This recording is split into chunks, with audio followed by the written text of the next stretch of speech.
Busy, I mean, or as I was told today, we work. Don't say we're busy, say we work.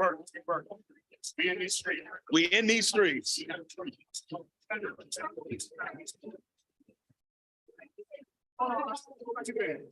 Testing. Okay, we're going to get started in just a few. So just wanted to let you guys know where we are in the program, okay? You can keep the music playing until we get all the candidates. You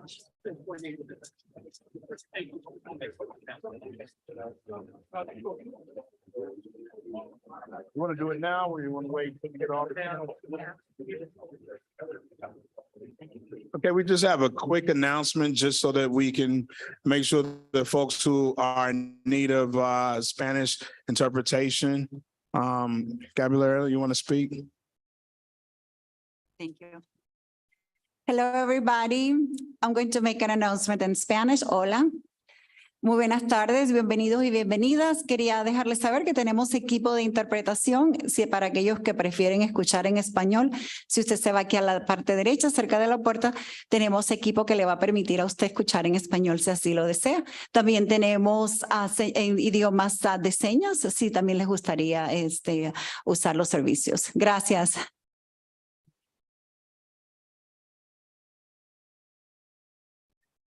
Just one other note, as we're getting started, this is being live streamed on our YouTube channel. So please, if you want to share that on your social media platforms for all your friends on this Friday evening. And that's Chicago Food Policy Action Council, YouTube. I think y'all know how to do all that, right? Food Policy Action Council on YouTube. And all of our socials as well. We got the shout out from the back, all of our socials too. So Facebook, Instagram, we'll be live streaming.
Okay.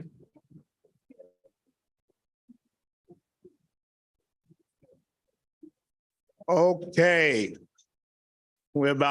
It's at 4:10, so we're going to go ahead and get started. We may have some candidates that may end up joining us, but we want to go ahead and get started to respect everyone's time. Good afternoon, everybody. It's our last day of our 18th annual Chicago Food Policy Summit. We're so appreciative that all of you all have showed up, and we're definitely appreciative of all of the candidates being here today. So please give them a round of applause.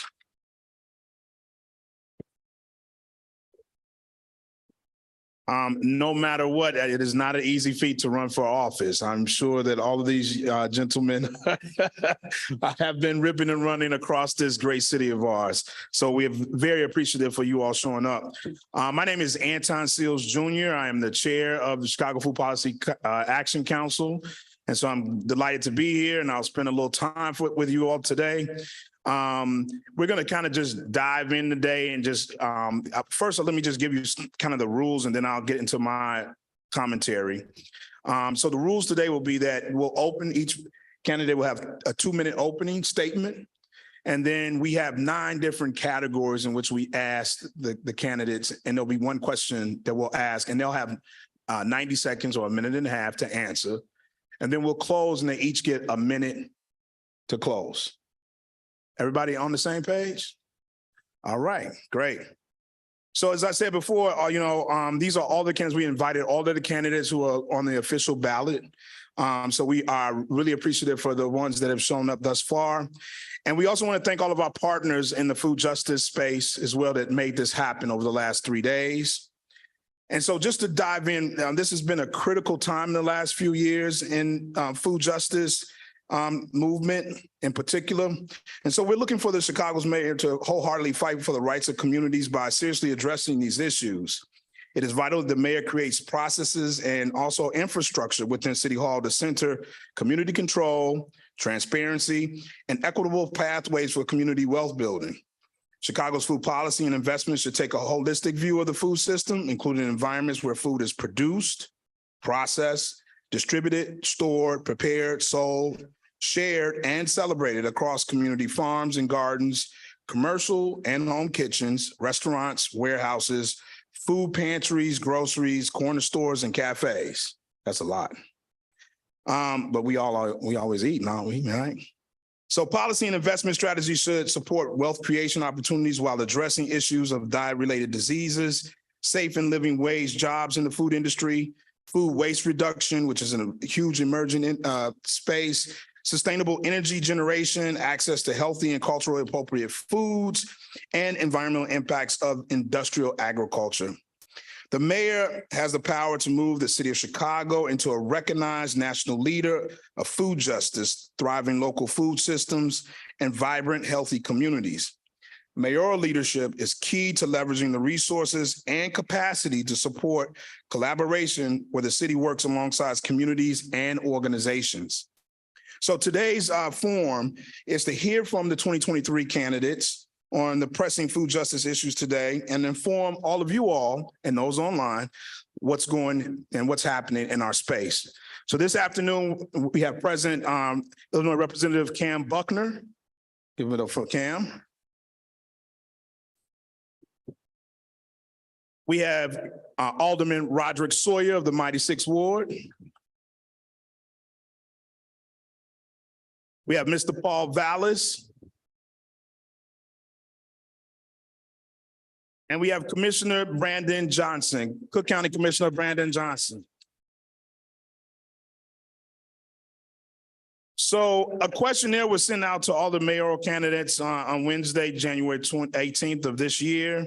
And so just wanted to give you guys that we kind of gave them opportunity to think about some of these issues. So the big kind of categories that we'll talk about today is racial equity, good food purchasing, local access, urban agriculture. We'll talk a little bit about farm and supply chain labor, local entrepreneurship, environmental health and planning, individual and community health, and diverting food waste and composting, okay?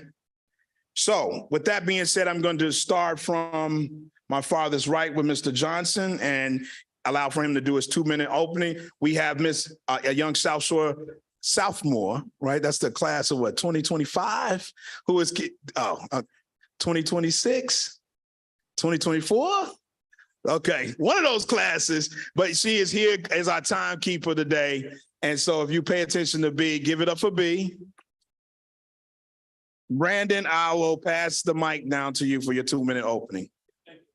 Thank you all for your attendance this evening. I'm going to just talk loud. I don't know if this microphone is on yet, but my name is Brandon Johnson, Cook County Commissioner, representing the west side of Chicago and the western suburbs. But as many of you might know, my best job I've ever had is that of a public school teacher. And serving as a public school teacher here in the city of Chicago, and particularly in the Green, really captures the essence of the city of Chicago. Because my students awaken every single morning, they can see one of the wealthiest communities from their family. And out of their front windows, those are bulldozers preparing to destroy their public housing. And so every day, families in the city of Chicago wake up every day, chasing down an economy that's behind them, while everything in front of them is crumbling. But that is why I'm running for the mayor of the city of Chicago, to finally retire this tale of two cities and usher in a better, stronger, safer Chicago with one story. Look, my wife and I were raising our family on the west side of Chicago. 3 children, 8, 10, and 15. And though we love the Austin neighborhood, it is one of the more violent neighborhoods in the entire city of Chicago. Where my wife and I have had to, how about that, y'all? Ooh. We've had to cover our children countless times because of the violence that breaks out right outside our front door. But that is why, as Cook County Commissioner, I've invested millions of dollars into violence prevention. We've invested millions of dollars to make sure that families who are struggling to have the ends meet, that they have universal basic income, the largest universal basic income in the entire country. It's why we've invested $1 million to eliminate up to $1 billion of medical debt.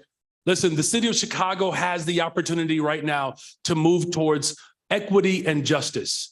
And under a Brandon Johnson administration, everyone will be seen, no matter where you live in this city. That's why we have a multicultural, multi-generational movement that's going to elect me as your next mayor. Thank you. Thank you. Well, thank you so much. My name is Paul Vallis. Look, the city of Chicago, when people say, what is the biggest issue? What is the biggest crisis faced by the city of Chicago? It's a crisis in leadership. When you look at what's happened with our degrading public safety, where half the 911 calls are not responded to in real time because there's not a car available, and when there's no buffer between the police and the community, the mental health centers that are closed, the lack of opioid and drug addiction centers, crisis counseling centers. When you look at what's happened with the schools, where they've lost 125,000 students, really since my departure, actually during the period during my tenure, when the school enrollment actually grew by 40,000. But when you look at the performance of the schools, or the fact that clearly from an academic standpoint, the schools have been struggling. And then when you look at the budget, the $28 billion monstrosity of a budget that the mayor controls, just not the Chicago public schools in the city of Chicago, but the CHA, the CTA, the city colleges, et cetera. $20 billion allocated, and yet we're still talking about equity and affordability in our budgeting process, the budget being a tool that's not being used as investment, but more or less is being used to sometimes reward political patronage, and more times than not to create greater dependency. All those problems, all those decisions have been a product of bad decisions on the fifth floor. I'm running for mayor because we need the type of leadership on the fifth floor that is not just leadership from a single person, but a leader who has the capacity to assemble the type of leadership teams drawn from the community, who can get the police department on the right track, ensure that there's public safety and accountability, who can get the schools who can push the schools moving forward, and can transform this budget into an investment vehicle that grows the city in an equitable manner and an affordable manner. That's why I'm running. That's what I will do, and that's what I've done in the past. Thank you. Thank you, Mr. Vallis. Representative Buckner. Good afternoon, everybody. My name is Cam Buckner, and I am a native Chicagoan, born and raised in this city on the far south side. I'm a CPS graduate who is with my wife raising our 14-month-old son here. He's back there making noise, so if he gets too loud, just give him a look and he'll get louder. Listen, the truth of the matter is that as we talk about the Chicago that we currently live in and the Chicago that we think we want to live in, the Chicago that we think that we deserve, we have to have a plan for what the future is. Throughout this campaign, you hear a lot of folks talking about what's wrong with Chicago, but we need some real nuanced and specific plans about how to make Chicago right, how to fix those wrongs. I say all the time, there's a difference between having sight and having vision. And the vision for this city needs to be one that's equitable and that finds a way to bring us all together. Look, 2020, COVID-19, the George Floyd uprisings, none of that broke us. But what it did is reveal to us what was already broken. What was already broken about our systems, about our priorities, and about the things that we found important. And so now that we are in this spot, we have to do the work to move forward. And so what I've done is presented a real clear plan to the people of Chicago on what today has to look like in order for us to get to the tomorrow that we deserve. As far as food justice is concerned, we can create a space and build sustainable local food capacity, where Chicago is the most just food city in America. And not because of me, but because of you. It has to be a collaborative effort. And so I'm looking forward to having a conversation on how we work together to make Chicago just that. Thank you. Thank you, Mr. Buckner. Mr. Sawyer? Thank you, my brother, and good afternoon to everyone. My name is Roderick Sawyer, and I serve as Alderman of the 6th Ward, and I'm currently seeking your support as I'm running for mayor of the city of Chicago. I am also a lifelong Chicagoan and been here through some tumultuous times over my 59 years on this earth. I've seen some racial injustice. I've seen horrible things that occurred in this city over the years, but never did I understand the food apartheid that we're going through right now as I do now. And I really learned it over these last several months. And I want to thank a lot of people in this room for giving me that information and guiding me in that direction. This is something that's very serious. We cannot go anywhere without being a healthy Chicago. We want to make sure that we have food access to everyone, and particularly food education. Far too often I see not just young people, all people eating things that we should just not be eating, or drinking things we should not be drinking. I've always learned as a child, I had a car. I had a sports car. And I used Coca-Cola to clean my rims.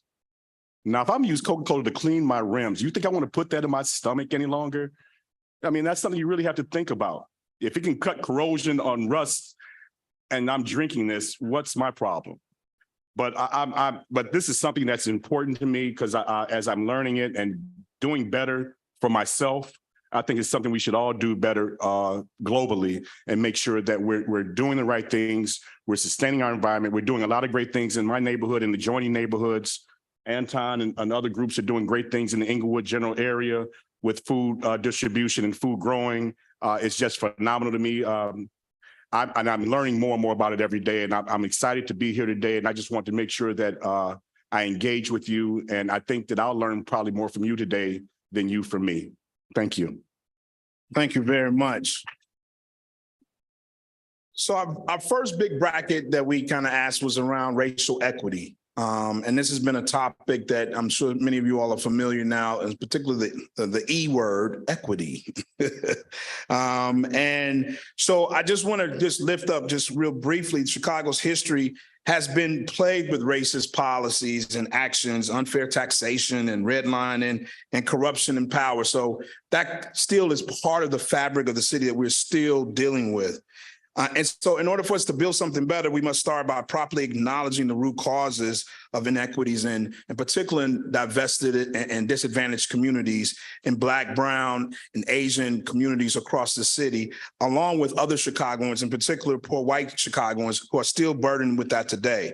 Not only do we see the effects of these policies resounding today, there are ample of examples to the ties between the lack of food access and a racially motivated systematic divestment. So, there's tons of research, and we definitely, visit our website. We have tons of stuff that talks about those correlations. So investing in long-term food security and addressing the food apartheid and food issues on the South and West sides in particular, and across Chicago could include the following: tax breaks for community-operated, Black-owned, Brown-owned, people of color-owned, operated grocery stores, working to remove barriers in those particular communities for access to resources, particularly immigrant populations who could grow and provide additional access to cultural foods in their own gardens, farmers and food retailers, encouraging entrepreneurial food ventures like street vendors and cottage food operations, and investing in communities on the South and West side. So the question is, how will you ensure wealth building opportunities for these communities, food businesses, workers, co-ops, and farms that are centered in your food justice advocacy and policy development? So I'm going to just go backwards this time, if that's okay. I'll start with you, Mr. Sawyer. Yes, Brother Anton, thank you. As we talk about these things, one, I'm glad to say that I know we're doing it in Chicago and on the South Side in our general area. And I got to thank you, my brother, for leading that effort and a lot of what's being done in our area. But we have to obviously do more as it relates to the equity portion of it. This is something that I, live and breathe during my 12 years on the council. We want to make sure that equity is involved in everything that we do, that everyone has an opportunity, not just to receive the benefits of good food, but also be a part of it, growing it, distributing it, making money. This is something that far too often, particularly the Black and Brown community, has always been left out on, and we need to start being intentional about what we do. So I want to make sure that whatever we do as it relates to tax subsidies and giving an opportunity, streamlining the business licensing process, because now that we're going into these innovative new markets, it's not a one-size-fits-all type of license anymore. So we really have to work with our partners in this industry to make sure that we're accommodating you and make sure we're not taking too long to get you the proper licensing and support that you need to get in the ground, get growing, and get that the food distributed, not just to the high-end restaurants downtown, but to places on the south and west side that really need the good and healthy food that we deserve. All right, thank you. Mr. Buckner, if you guys need me to repeat the question, just let me know. I think I got it. Y'all know what is extremely un-American? Having to commute to a grocery store.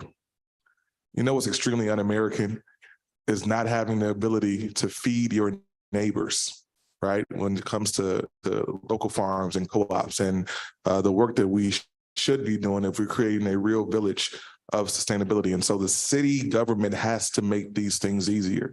The mayor has to be committed to the leadership that can put us in that direction. And so there are a few things I think the city has to do and that will happen under a Buckner administration. First off, just having a food equity policy person in the mayor's office is not enough. Right, that office and that person has not been able to fully function and to deal with food apartheid and the issues that we have in the city. And so I talked about strengthening and expanding that and creating a mayor's office of food policy, a department that lives in the mayor's office and can actually do this work on a daily basis. I've also talked about ensuring that we have equitable treatment of food workers, that we do the work to build sustainable local food capacity, and we improve the quality of nutrition and cultural appropriateness of the food that the city is able to provide to folks, especially through CPS and our city colleges. Listen, we have all the tools we need at our disposal, and we have the voices in this city who can help us create a more streamlined process to do this the right way. The leadership just has to be there from the fifth floor, and that will happen with the Buckner administration. All right, thank you very much. Mr. Vallis? Yeah, thank you. I'm going to go one step further. I think the city has unlimited potential to become an urban agricultural center in the nation because it has the land, because it has the network of community providers and experts, because it has access to fresh water, because of its geographic location with the port in the south. There's absolutely no reason why we can't create an urban agricultural economy that could be dynamic and that could be locally owned and that could keep the profits and resources in the community.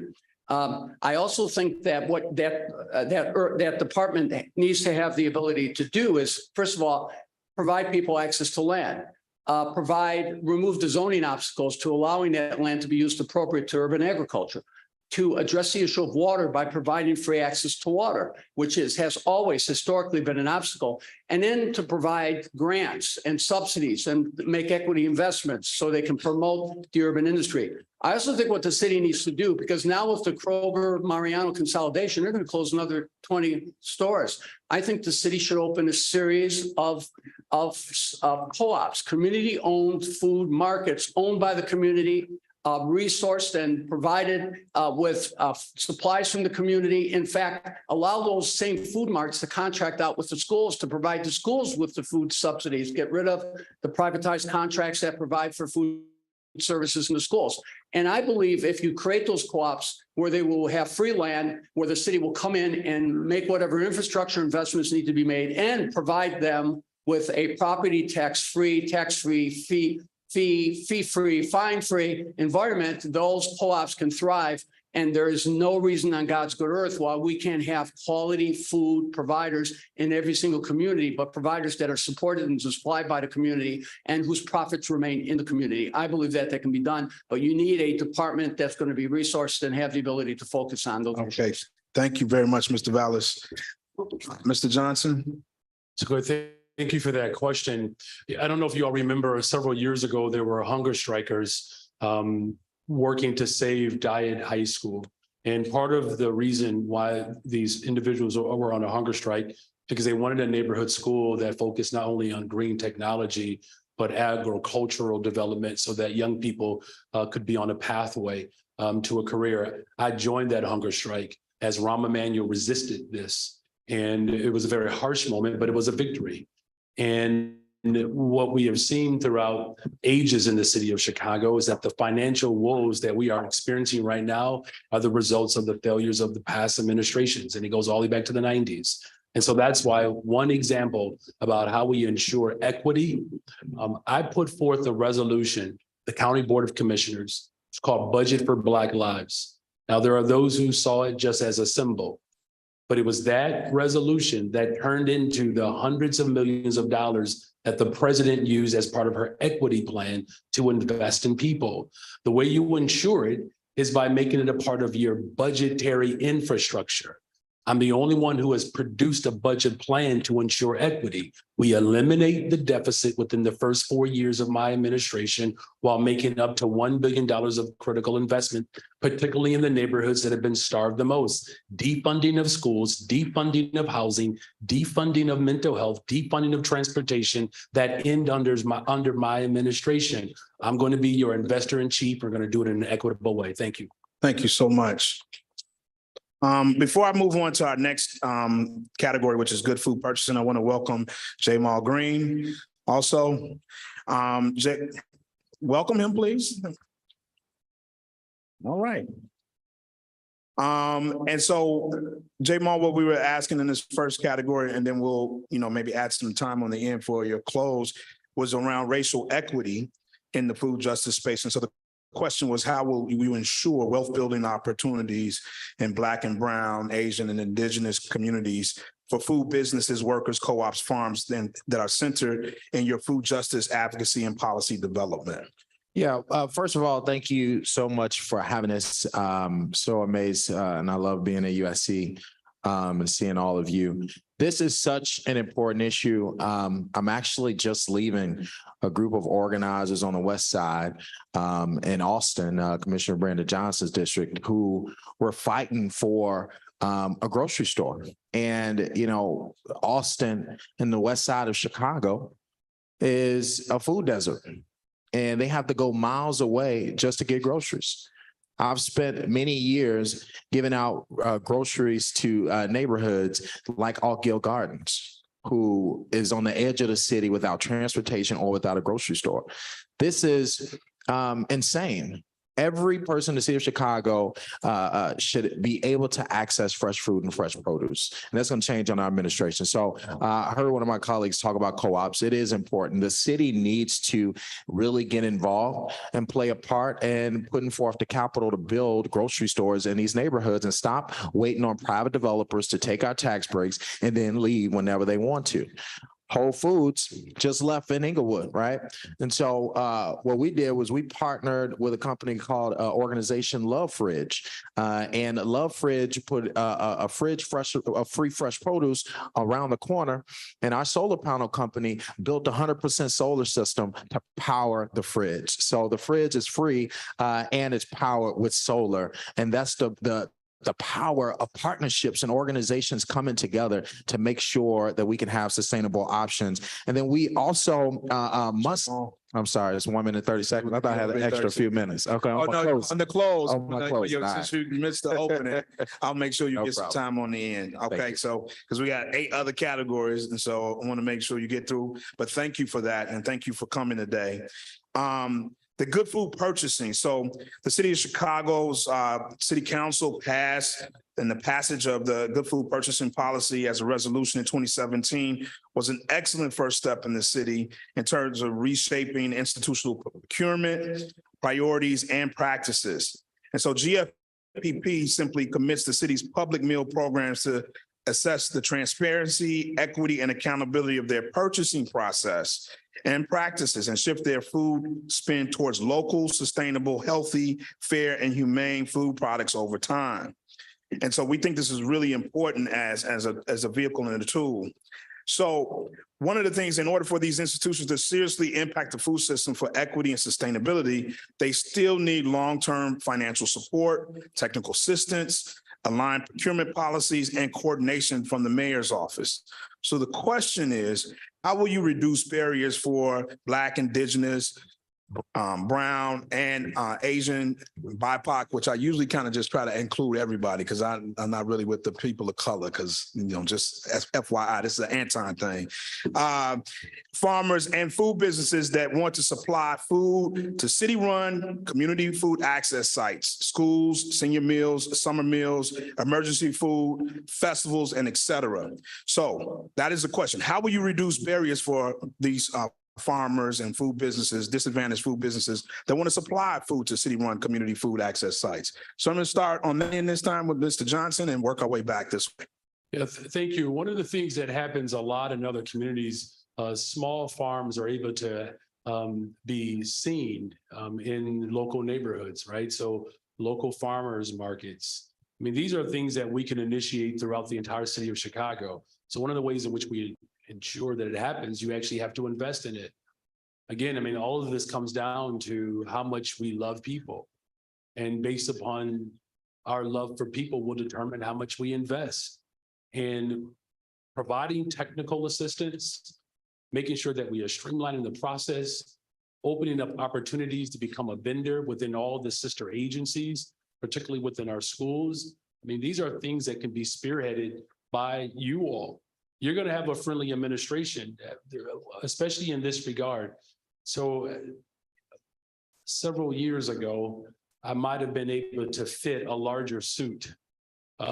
What happened was it was clear that I was on a pathway to the grave sooner. And I made some lifestyle changes. And thank God for, a more plant-based approach. Making sure that there are healthier options within our own home. It changed and transformed our entire home. That which I want for my family, I want for every single family throughout the city of Chicago. And so whether it's using our schools as a vehicle to help educate folks, but using all of the sister agencies within the city of Chicago to incentivize vendors to be supported and making sure that what is available to certain neighborhoods can be available to Black and brown communities. Okay, thank you very much. Well, look, the first thing you have to do is you have to create an environment that will help support and promote the local food economy, the local agro economy. And you do that through providing available investments. You do that through zoning accommodations. You do that through providing free access to water, in addition to working with community-based organizations to provide the technical supports. But then you've got to help promote and sustain the market. And you promote and sustain the market by simply mandating.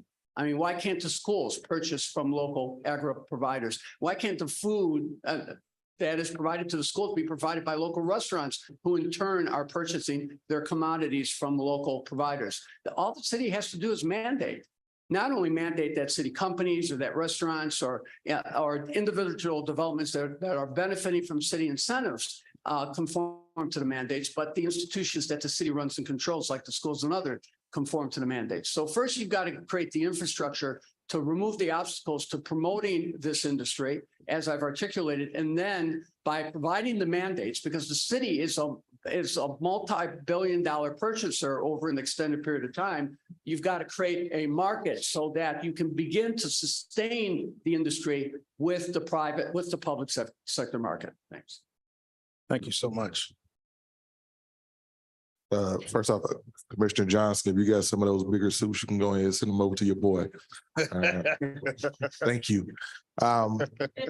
Listen, the Good Food Purchasing Program makes a lot of sense. It's smart, it's logical, but we're not doing enough in that space yet. And this is part of the reason that I've said we need a mayor's office of food policy so we can centralize implementation of these type of programs. If you have a local food infrastructure, you're able to more tightly control nutritional content, and you're able to more tightly control pricing, right?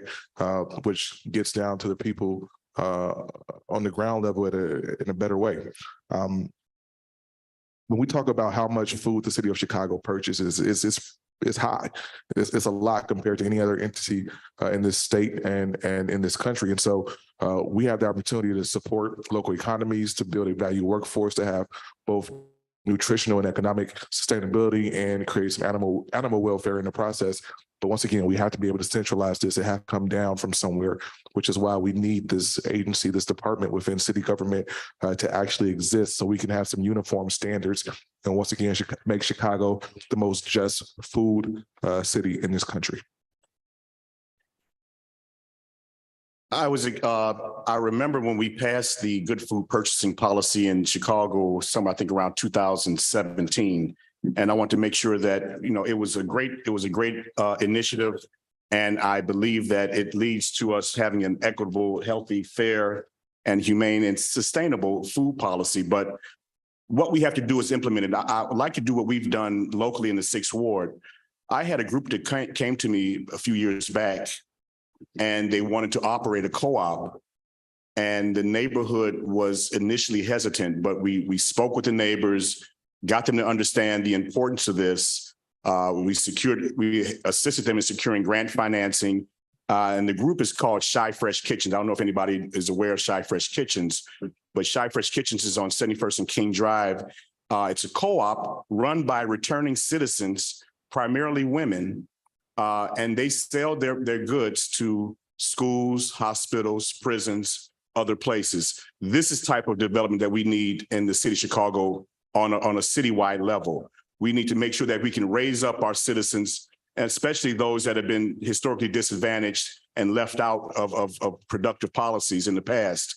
Get them involved, bring this together, and have them both get involved in healthy, sustainable food, but also creating a great business model and bringing back our returning citizens, and they keep bringing other people back into the system, and it keep working. It's continuing to work great. We do that on a citywide level, and we will be successful. Thank you. Well, it is so important to really invest in folks who are doing this work right here in the city of Chicago. Right now, the privatizers in our schools are making millions of dollars, and they're from Philadelphia and they're from other cities, and not even feeding our kids properly, right? This is what's going on. We have to get rid of the corruption in regards to all of our departments and a lot of the contracts of the companies that have been making millions of dollars. And another thing is we must invest in these co-ops. So we got to have an economic engine. So one of the things that we presented in our campaign is creating a public bank for the city of Chicago. We have a public bank, then we can invest in helping to expand companies, invest in mortgages, small businesses, all of the different things, and all of the profit that comes back from that bank goes right back to city services. So we'll have an economic engine to invest in these companies to expand them, because that's what they need. They need to expand and be connected to the different departments, and a lot of them need capital so that they can grow. And the city of Chicago needs to provide that capital, as well as a lot of grant funding as well. And yes, it needs to come from the top, right? We need a Department of Environment that really focuses on this issue, and we have to put a moratorium over the type of food that are going into the neighborhoods and start expanding the healthier food options. And I know we'll talk about that a little bit more. Thank you so much. So our next issue is local access. So in Chicago, over 16% of households and 22% of households with children are experiencing food insecurity, meaning that they struggle to have consistent access to healthy and affordable foods. Food access should be a right to all Chicagoans, and no one should have to worry about where their next meal will come from. So an example that has already been highlighted is in November 2022, the Whole Foods Market in Inglewood closed its doors unexpectedly just after the 6 years in the Inglewood community. This leaves the community as it was prior in their opening with limited options for fresh and healthy foods. And unfortunately, as was also spoken about just here, that this will be a trend that will continue given what's happening in the grocery sector.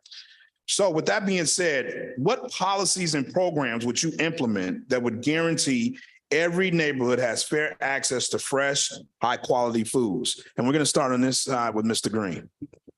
Yeah, well, we talked about it, right? It is going to be investing in community partnerships to open up these grocery stores, and we need to have some sort of control. We cannot continue to base our market off of the private developers who get up and leave whenever they want to. So the city has to step in and get into the public food business to make sure that every grocery store, every neighborhood has a grocery store. Look at other cities that have city-owned grocery stores. They've done very well over the years, right? This is a right. People need access to fresh food in their neighborhoods, and we got to make that a right by getting involved and investing and having some control so that these stores can stay. And then, as far as the other ones that are already here, can I say something about the Inglewood store, because you missed one piece. Whole Foods is leaving. And now they're saying a Save-A-Lot is coming to that Whole Foods, right? And so now there's an uproar in Inglewood about the how we went from Whole Foods to Save-A-Lot, right? These neighborhoods deserve better. And at the end of the day, we have to make sure that we're stepping in and not just throwing them anything. You know, they shouldn't be shopping at liquor stores. They shouldn't be shopping at the corner store. They shouldn't be shopping at the lowest quality food options down in their neighborhoods. They deserve fresh and quality options in every single neighborhood in the city of Chicago. And we're going to make that a right in this city when I'm mayor under a green administration. It can't get any greener. All right, thank you so much. Mr. Sawyer. Thank you. As we stated earlier, obviously, we want to make sure that we can extend that option to co-ops and other groups that can do this work. I understand Mr. Green's intention about having the city operated. I would be hesitant about that, to be honest with you. Usually when the city gets involved in too many things like that, it doesn't go well. But I do understand the enthusiasm and the sense it makes. It does make sense to want to do that. But what we need to do is make sure that all 77 of our neighborhoods are self-sustainable. Every neighborhood should have a healthy grocery store. Every neighborhood should have youth activities. Every neighborhood should have banks and professional services and entertainment districts. We all should not have to go out to other areas just to get our basic services. We should be able to get them within walking distance of where we live. But to the extent that we can't, I also support the initiative that Rep. Buckner just started a couple of minutes ago, talking about transportation access for those that could not make it to a healthy store, particularly those that on assistance or have SNAP eligible benefits. You want to make sure that everyone has access to good and healthy foods, and making sure that we have removed all the barriers so there's no questions about it if you want and deserve healthy food. And the last thing, though, we have to do an education program about how important it is to eat healthy foods. It's nothing if we have it all over the place and nobody buys it and nobody acquires it. So let's also work on that as well. Okay, thank you. So first, we have to be honest about the barriers that exist. We have to be able to analyze them and be truthful about them, and then figure out what the plan is to move forward. When we look at food deserts and grocery deserts around Chicago, they're by design, right? And so in order for us to stem that tide and do something about it, we have to design a plan to deal with it, right? So the city, from a development standpoint, has to make it easier for folks to stand up these stores in our community, so that no one in this city, no one in the city with the third largest GDP in the country lives in a food desert. To me, that is asinine, that is still a reality. We also have to find a way to make sure that the city puts more resources in things like farmers markets on the south and west side of Chicago. We know that the big farmers markets in this city are all on the north side, and the city has made it easy from a space standpoint and from other standpoints to make this happen. We have to do the same thing for our communities.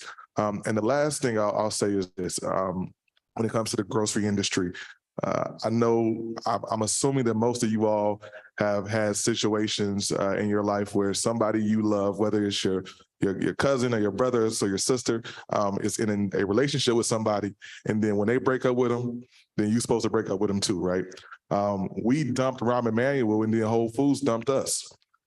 People need to realize that when you make a promise to Chicago, you're not making a promise to Cam Buckner or Jamal Green or Rod Sawyer or Paul Ballas or Brandon Johnson. You're making a promise to the people of Chicago, and we have to make people hold true to that. Thank you. Look, the city can open up community-owned and operated local stores. by, number one, providing the land, dealing with zoning issues. Number two, providing the capital to construct the building and accessibility, et cetera. Number three, providing the startup capital for the investment. Number four, creating a tax haven.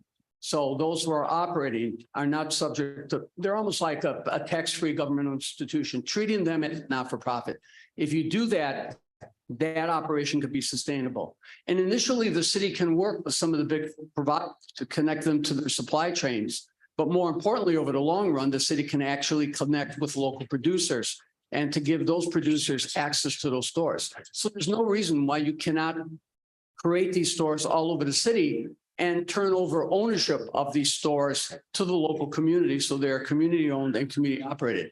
But I think you also need to do something else. When I ran the Chicago Public Schools, I went to the Clinton administration, and through the Department of Agriculture of all places, I got them to provide us funding so we could provide 3 healthy meals a day in the Chicago Public Schools, keeping schools open through the weekends and the holidays, through the summer, providing 3 meals a day, healthy foods. I'm not talking about the Aramarks. I'm not talking about the private providers. I mean, that would also enable us to ensure that the vast majority of our children, particularly poor children, are receiving 3 nutritional meals a day.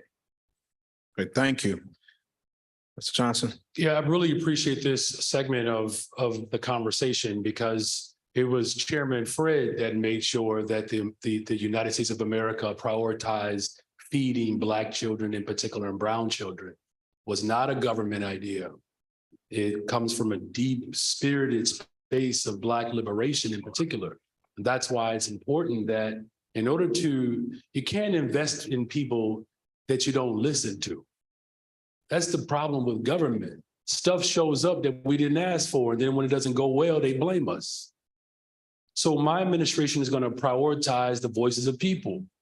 And then we make the critical investments where the people have asked for. You're already empowered, whether it's food businesses, local growers. There's a big table on the 5th floor. It belongs to the people. Now, we will have to vet some of the grocery store chains that want to be here.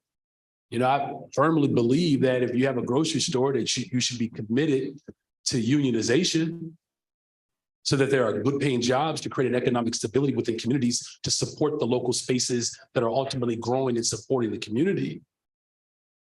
This is especially important to me because we've been denied so much in this country. The fact that we have children going to bed hungry, families going to bed hungry, that's unconscionable. But we are empowered and prepared to do it because it comes from a deep tradition of our people doing it. Thank you. Thank you so much. Okay, we're halfway there almost now. Okay, so our next subject is urban agriculture. So access to resources and capital to begin farming operations within the Chicago region is also an important component of local food access. Many residents are already doing this, and by activating the thousands of vacant lots that are across the city of Chicago now with urban ag projects. These vacancies can become productive land to grow food for the community, local support for entrepreneurial growers, provide community access to green spaces, maintain beneficial habitat for wildlife, and boost neighborhood economies. The majority of the 10,000 vacant lots that the city owns are on the south and west sides, in particular neighborhoods that have been impacted by decades of divestment, which are among the areas of the cities with the least amount of access least points of food access, rather. So the question here is, what will you do to support the activation of vacant city-owned lots for the purposes of sustainable urban farms and gardens? How will you guarantee access to land use for food production in the city, including reducing barriers such as accessing water, prohibitive sales laws, et cetera? We're going to start with Mr. Johnson this time and work our way back. Yeah, so I grew up in a sanctified church, and my mother was responsible for administering the commodity food program. So I remember my grandfather's the church basement would be lines all around as they passed out the peanut butter, the flour, raisins. All of you are too young to remember what I'm talking about, but I think there's at least one which is government cheese. Does that ring a bell, right? And so, like, it's not just about putting it in writing. It's about connecting it to what we've done before in this country. And so under a Johnson administration, it's not going to be enough to commit to putting it in writing. The commitment has to be to the local people who know what the needs of the community are. Right. And so that's churches, that's local businesses, that's individuals who are looking to fulfill the entrepreneur spirit that imbibes the very makeup of our people in this country, that you all get to set the pathway for it. The cool thing about me as your mayor, you'll know something very powerful about me now. I get to go to bed every single night with one of the greatest environmentalists in the entire world. It's my wife of 25 years. And she has shifted the dynamics in our own home.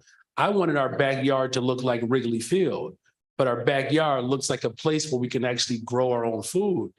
And so this is happening all over the city of Chicago, and you'll have a mayor that's committed to investing in that. Thank you. Look, I think it boils down to creating an infrastructure within the city that is going to advocate for these issues. Just like we need to restore a environmental protection office to advocate for environmental issues. And that office needs to be empowered to secure land and to make that land available, whether it's large lots, whether it's small lots. It needs to be able to have the power to zone on its own, aldermanic privilege set aside, the fifth office priorities set aside. It needs to have the ability to grant water rights. So, because the biggest complaints that I hear when I talk to people in the community about urban agriculture is the fact that it's impossible just to get access to water, let alone inexpensive water. That's absolutely right. They need to make available startup grants, whether they're equity grants or direct grants, so that they can, in effect, make the initial investments. And finally, the city, as one of the biggest consumers, when you consider the city also runs the airports and the city controls the schools, et cetera, the city as the consumer can create a market. They can create the biggest market so that you can stabilize and promote these businesses. Land, zoning, water, startup grants, market. Those are the ingredients that can create a agribusiness revolution, an agricultural economic revolution, and make Chicago the urban agricultural center of the country. Thank you. Excuse me, sorry. Herbs in orto, right? It's the motto of Chicago. The Latin motto of Chicago that means city in a garden. It's supposed to be who we are. And so when we look at how we move forward to facilitate urban agriculture in this city, I think we have to have a comprehensive plan for urban agriculture that comes from the fifth floor. It's going to include things like updating the zoning code so we can expand this work, create more opportunities for safe commercial urban ag, more vertical farms and gardens, more rooftop farms and gardens, and expanding the resources we have today to do that. Listen, when we look at the barriers that exist through city government right now that are stopping people from doing this, there's some easy solutions. And you've heard about the water access. That's a big deal. That can be changed immediately if the leadership is there. We also need to create opportunities for urban farmers to develop land through business licensing and permitting, waiving fees and making sure that there's a streamlined process so that people can feed people. This is not a novel idea. It's not radical. This is common sense. And we just need the right leadership to push us there. Thank you. Yes, without belaboring this point, I agree with a lot of my colleagues. This is something, part of my responsibility as alderman is looking at a lot of local gardens, like people that come to me and looking for assistance. So we do provide them assistance. And I'm gonna tell you the number one item that they need help with more than anything is access to water their plants. It is something that's extremely important, and we need to make sure that we can provide that access and also provide the tax incentives and the grant opportunities like everyone here is stating to make sure that these gardens are a success, and making sure that we can also connect them with local stores and restaurants where they can sell their wares. This is something that's very important. Again, we want to make sure that also that the business license process is streamlined and will be adaptable as time changes, because again, these are not one-offs. Things are going to change, and as technology changes, as the urban agriculture space changes, we want to be able to also change with the times and provide you real-time solutions so that you're not waiting in limbo while you're trying to grow and trying to be productive, waiting on a bureaucrat in the city to try to grant you a license. So these are things that having someone at the top that understands these things, how important they are, is really important in making these things go forward in the future. And you'll have that in me. Thank you.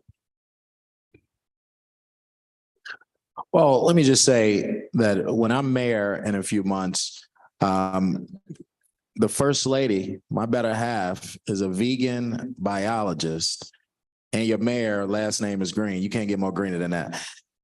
And, this is what she pushes every single day, the environment and how you eat. And she's been trying to turn me vegan for several years now. I'm trying. I'm trying to get there. It's a little hard. When you talk about the vacant lots, in the city of Chicago, we do need a redevelopment authority that has the ability to get all of these lots in their control and have programs on how to dispose of them instead of it going through the aldermen and allowing them to use it for whatever they're using it for under these indictments that's coming out. But we really have the unique opportunity to really invest in people and invest in folks to grow throughout the city of Chicago. And that's why redevelopment authority is so important, because that removes the red tape and the bureaucracy, and it can make it easier to obtain a lot. Do you know how long it takes? They have this they dangle this $1 lot program out. Go and try to apply and see how long it takes for you to even get in the waiting list. Okay, you'll be in the lot program for years before you even get access to it. We have to change that, and that's why redevelopment authority is important, and investment like the public bank and grant opportunities as well, and water access. Thank you, Mr. Green. Okay, our next subject is farm and supply chain labor. Big issue. 21.5 million people who work in our food and farm systems across the United States are essential to its functioning and serve as its foundation in keeping communities fed. Yet the city of Chicago does not explicitly address these workers' rights, especially those that are excluded from federal labor and employment laws. We urge the incoming mayor to include a food worker title that supports all food workers and their families, and include protections and support for farm and food chain workers who are upstream in the supply chain. Our recommendations for this title focus on equalizing and improving labor laws while holding bad actors accountable for labor abuses. The mayor's agenda can also support a fair livelihood for restaurant workers throughout the city. I used to be one of those. Chicago could set a precedent among other large cities in implementing policy to ensure stable living wages, reforming tip wages, adequate paid leave, and benefits like health care and retirement funds for workers across in the food service industry. The question is, will you support a one fair wage for tip workers, eliminating the tip minimum wage for restaurant workers? 100%. Oh, I'm sorry. No, go ahead. Start with me. You grab the mic. Sorry. You got it. It started that way last time, so I was just making sure. 100%. This is something that I fought alongside organizers for many years throughout the country. When I was a spokesman for Bernie Sanders, both times he ran for president as well.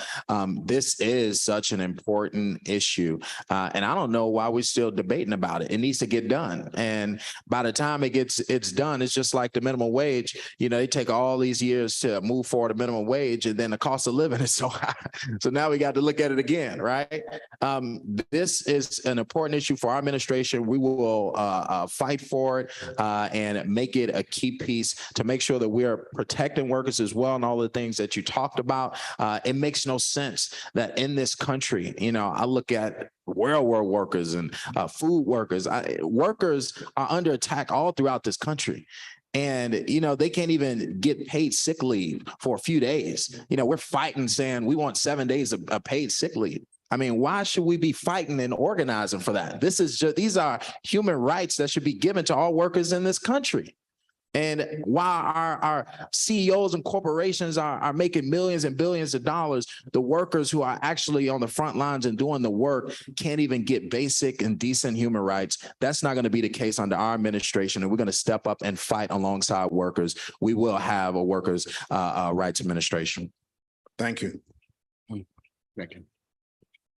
I personally have a slightly different version of this.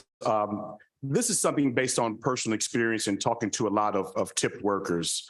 I was originally in support of the one wage for tipped workers, but then I started talking to tipped workers, and this is what they told me. And one of them was my daughter. She said, "Daddy, don't do that." She was working in a restaurant bar, and she's working there for a couple of years. She said, "Dad, I make more money than you do as a tipped worker." She was like, I said, and she said, she showed me, and she said, "I make more money than you do right now at 23 years old at the time than you do." And it actually starting to look. So I want to make sure that in order for us to do this, we need to have a more full and robust discussion about it, because again, I personally was in favor of it, but I talked to so many tipped workers who begged and pleaded with me not to do this, because I was on the council, we voted on this. And I had to back off on the tip workers portion. And I said, we need to have a more robust discussion about the effects. And I looked at the history. I understand it. And I understand that a lot of people aren't getting their just due. And I do support them getting other benefits like paid sick leave and other things as well. But the portion of the pay was really concerning to a lot of tip workers. And I just want to make sure that I'd rather measure twice and cut once than make a mistake about it.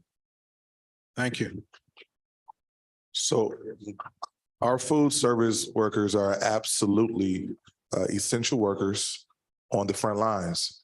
And what we saw in this pandemic was that they were particularly vulnerable to a shaky economy.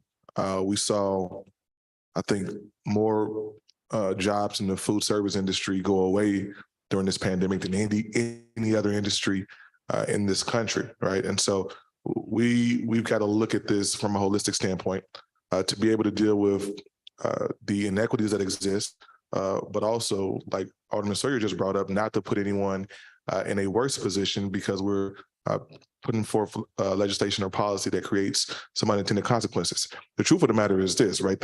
There is a federal tip minimum wage that needs to be addressed, and our friends in Congress need to do that. Because for many people in this state, in this city, in this country, the tip minimum wage really equates to indentured servitude. And we have a responsibility, I think, a special obligation to deal with those things. And so as mayor of Chicago, I would do the work to make sure that this city can lead on that issue and we can show everyone else in the country how to get it right. All right. Well, first of all, I agree that there should be that classification for food service workers. I want to point out, I agree with Alderman Sawyer. It's a much more complicated issue. Having grown up in the restaurant business many decades, my family's had a series of restaurants that it's a little more complicated. And I think you've got to look at addressing that issue, the tip issue, holistically. While I support benefits, I support expanding benefits, paid sick leave and things like that. You've got to look at this in a more holistic manner. I do want to point out, though, that we've got to address the issue that many of these businesses that we're adding more mandates to are not large businesses. They're not big businesses. They're not businesses that have a lot of resources. They're marginal businesses. We grew up in a marginal business. I remember during the Carter administration, the inflation rate was like 17, 18%, literally. We couldn't change our menus fast enough. So the bottom line is we've got to find a way to ease the financial burden on these small businesses so that they can pay better wages, not only pay better wages, so that they can afford to hire more workers. So we've got to look at this issue holistically because so many of these businesses that are impacted are operating on the margins of maybe 1% to 2%. Many of these businesses are operating and accumulating debts over time. And certainly COVID has had just a adverse impact on these businesses who have yet to recover. So we've got to look at easing their financial burden so they're in a better position to meet the mandates. Thank you. I do support one fair wage. I mean, we all know the history of tip workers in this country. And if we're going to retire the vestiges of the past that have further stratified our workforce, a workforce that has been not only demonized, but our humanity has not been recognized. I mean, look, I'm a part of the labor movement, and work is work. We should make sure that we're protecting workers' rights to not just have a space where they can work with dignity, but the right to unionize. And these larger corporations that continue to violate the interest of everyday people, my administration is going to hold them accountable. Look, the way you simplify this issue is by making sure that whatever work you do, you have to have an administration that recognizes the value of that work. Whether you are a gig worker, whether you are a teacher, a firefighter, whomever you are. The reason why we have such a stratified structure, where those who have give more and those with less, we continue to have things taken away from us. It's because we are not demanding corporations, first of all, to pay their fair share in taxes. I put forth the budget plan. And yes, I'm going to tax the rich. It's the thing to do. And we're going to fix this budget, and we're going to invest in people without raising property taxes. There's only one way forward. So we do what safe American cities do around this country. We invest in people, and investing in working people makes for a better, stronger, safer Chicago. Thank you. Okay, our next issue, local entrepreneurship. So hold on to that microphone, Mr. Johnson. I'm gonna start back on that end. So high rates of unemployment coincide with neighborhoods that lack access to fresh, healthy, locally produced foods, as we talked about here earlier. While we know the symptomatic symptoms like this tend to have compounding impacts, incentivizing local entrepreneurship has the potential to both decrease unemployment and increase food access across the city. Building agency and resiliency in communities that are impacted the most by unemployment can improve numerous individual and collective health impacts, reduce vacant buildings and lots in divested areas, and create local jobs for community members. So the question we have here is, how will you incentivize and invest in local processing, aggregation, and distribution of local regeneratively grown food products amongst Chicago communities? I really like the framing of before you even ask the question, because the framing is the opportunity. Look, I've said this repeatedly, and I'm glad we have an opportunity to actually have these type of conversations. During the Great Depression, unemployment for white men was 30%. Our country called it a national crisis. They, in fact, said it was dangerous. They literally begin to give white men opportunities that they didn't even ask for. Shovels before there were things to dig. Homes, access to education. No one called it entitlement. No one called it pulling themselves up by their bootstraps. All the racist comments that are being said over and over again when we start to talk about investing in Black and brown people. Look, I'm running for mayor of Chicago to give people guarantee, not a chance. So as we talk about vacancy, workforce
low-income communities of color without first prioritizing the concerns of community residents or analyzing the impact of public health and the environment. This was the case in the redevelopment of the former Crawford Coal Power Plant in Little Village in North Lawndale, which community members had envisioned as a facility for urban agriculture and value-added food processing.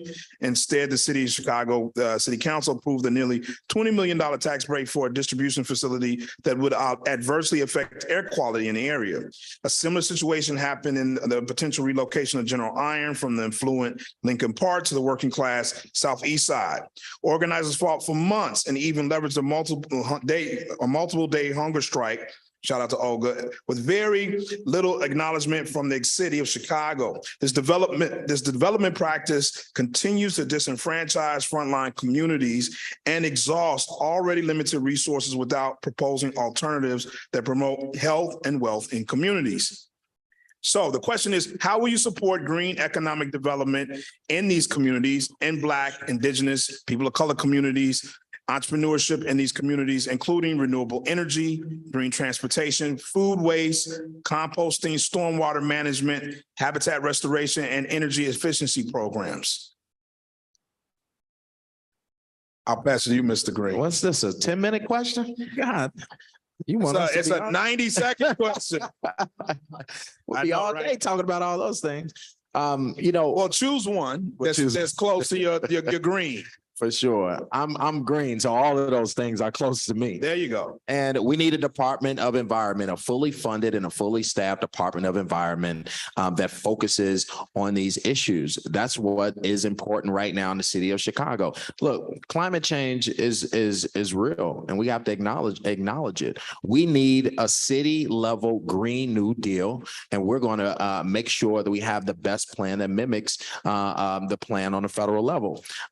We also gotta, you talked about planning. We need to make sure that we have people that really understand the city of Chicago in regards to planning. This current administration went and got somebody from Detroit with no resume to be the head of the planning director in the city of Chicago. I don't know what that resume process looked like, but I wouldn't have hired him. And we have to have people who really understands economic development in our city.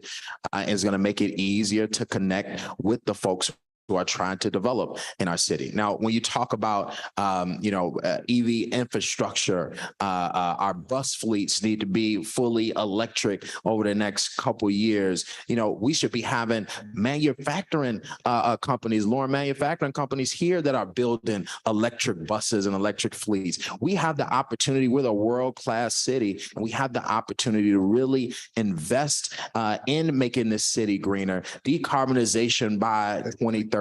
I've been an electric vehicle owner for many years, and I know how important it is to move into this. And that's why I said 5 minutes. I know. Tough. We would do it under our administration. Thank you.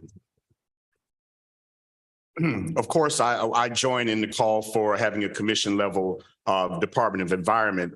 But as we're talking about it again in the equity space, we want to make sure that our Black, Indigenous people and people of color having these real opportunities to get involved in these businesses. Again, this is emerging technology right now. This is something that's, it's new and it's exciting, but we want to make sure that us, people in this room and others, have an opportunity to get some real involvement, get real benefits from this.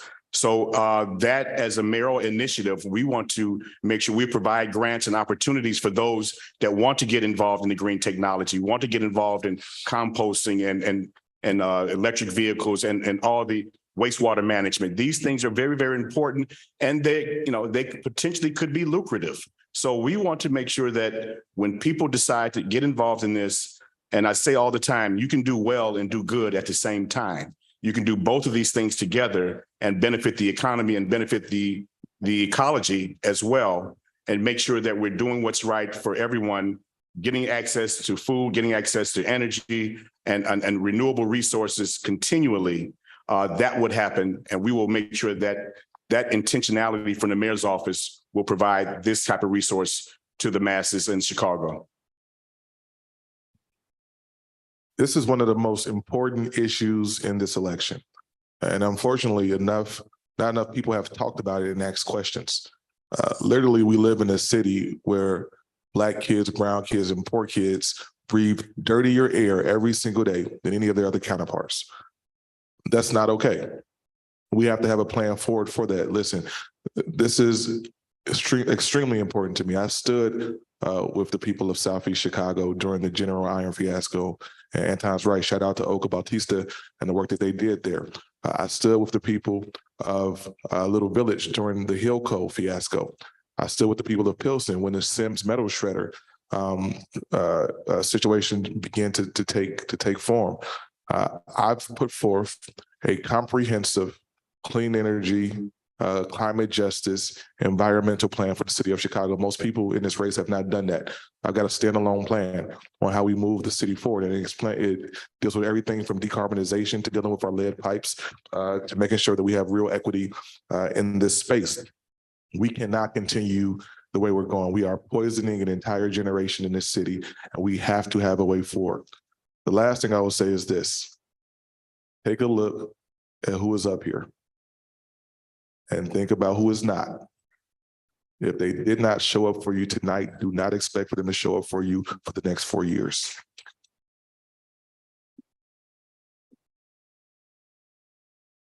You know, I grew up in the Roseland community where I could, on certain days, smell Sherwin-Williams, the paint plant. And I could see the fume from the steel sites. In fact, we thought there were colorful skies, when we were kids. I have friends who died from cancer at a very young age. I'm fortunate I've lived as long as I have. So the bottom line is, obviously, it's impacted me. I also went to Haiti almost 50 times after the devastating earthquake to work on recovery. Haiti hospitalized me 3 times because of a water contamination and things like that. And the third time it happened, a guy walked in with a hazmat suit, and I thought I was going to be Gwyneth Paltrow in Contagion. I said, great, they're going to be dissecting my brain. Look, we have TIFs that divert $1.1 billion in tax revenues every year. We could issue bonds and financials bonds with revenues from retiring TIFs, and we could raise billions to address the environmental issues across the city, from preparing the green economy to remediating all the polluted land that prevents us from economically developing the south and west sides. 4 years ago, I articulated just such a plan as part of the restoration of the environmental office, which incidentally I funded and expanded as budget director. There is no reason why we can't tap into that windfall to finally address these environmental issues once and for all. Yeah, thank you for that question. Within the first 100 days of my administration, we're going to pass the cumulative impact study so that we can actually have a plan that reflects the values of our community. I grew up with asthma. I still struggle with it. Thank God for the Fantas Clinic, where I was able to receive services at the county hospital. And so the environmental injustice that's happening throughout the country is actually unconscionable, particularly in neighborhoods that I'm raising my family in, where asthma rates are higher disproportionately in Black and brown communities. Stood with those families who resisted this mayor's urge to continue on this path of toxicity. But it's not going to be enough just to have the Department of the Environment. We know that. We're going to have that in the Johnson administration. We're going to expand it, make sure it's fully funded. But we do have to commit ourselves to a citywide composting operation. But in the meantime, we develop it within local spaces. My wife has been a very, very strong supporter of this, incentivize that, giving opportunities for rain barrels to be available in backyards. In the meantime, as we build up towards a more equitable, just field environment. And I think finally, you have to have a real commitment to investment. That's really what our campaign is about, you all, is investing in people. These are operations that can be fulfilled if we actually have someone who loves the people of Chicago. And under a better, stronger, safer Chicago, you'll be loved by this mayor. Thank you. Me, not the current one. I'm talking about me. I was about to say, man, Sorry. don't flip Tim on got us. me all messed up because I actually have to go. So now I feel bad because I gotta go. Well, what we're going to do is because we want to be respectful of everyone's time, and I know it is that season, so we're going to take our 1 minute closing, right? We're going to start on this end with you, Mr. Green, and then we're going to go down. I know that you guys, first of all, thank you all for taking the time out for coming today. So, Mr. Green, if each of you all have a 1 minute closing statement, and then we can wrap up, okay? Well, you heard of a lot of ideas today around this issue. In a couple weeks, you will have to make a decision on the type of leader that you want to move our city forward. A lot of the people in this race have jobs that they are elected to right now that they're not good at. You should check into that. And we need someone that is on the outside that have been organizing on the front lines with the people each and every year, that's going to have the backbone to actually do the things that's being said. And so I'm running for mayor because all of the issues that I've talked about, that I've stood on the front lines for, none of the politicians were in my neighborhoods talking about how they were going to make things better. And we need someone that's connected to the neighborhoods, connected to the generation, that has a vision and not just memories. We have the ability to do all of the different things that we talked about here today, whether it's publicly owned grocery stores, changing our lead pipes that's poisoning our children, a lot of amazing ideas so that we can have a healthy and sustainable community. And we're ready to do that under a green administration. Punch one, you don't have to scroll, just hit the first name you see. Thank you. Thank you, and thank you for this today. I'll just state this. I'm proud of the record that I've accumulated over the 12 years I've been in office. I decided not to run again because I did not want to be considered a career politician. But if you want to look at me, just Google me, Roderick Sawyer. You'll see the work that I've done. It's I don't talk about it. I just do it. I do it every day, 7 days a week, 24 hours a day. The things we talked about earlier today, you know, these are things I've actually participated in and assisted people that were trying to grow and trying to create urban agriculture in the communities. I am the person that is going to get the work done. Someone that is going to keep my head down and do it every single day. I don't talk about it. I am about it all day. Check out Roderick Sawyer, Punch 8, and please, whatever you do, please just go out and vote because we need people to exercise that franchise. Thank you very much. Thank you. I once heard somebody say that justice is what love looks like in public and on purpose, right?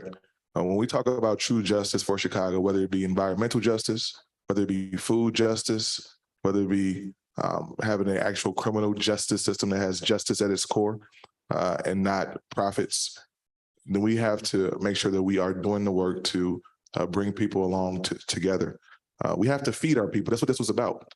Feeding our people both figuratively and literally to make sure that we are doing the things that we need to create a quality of life in the city where you live does not determine if you live, where you live does not determine how you live. And we can do that. We got a tremendous opportunity, Chicago.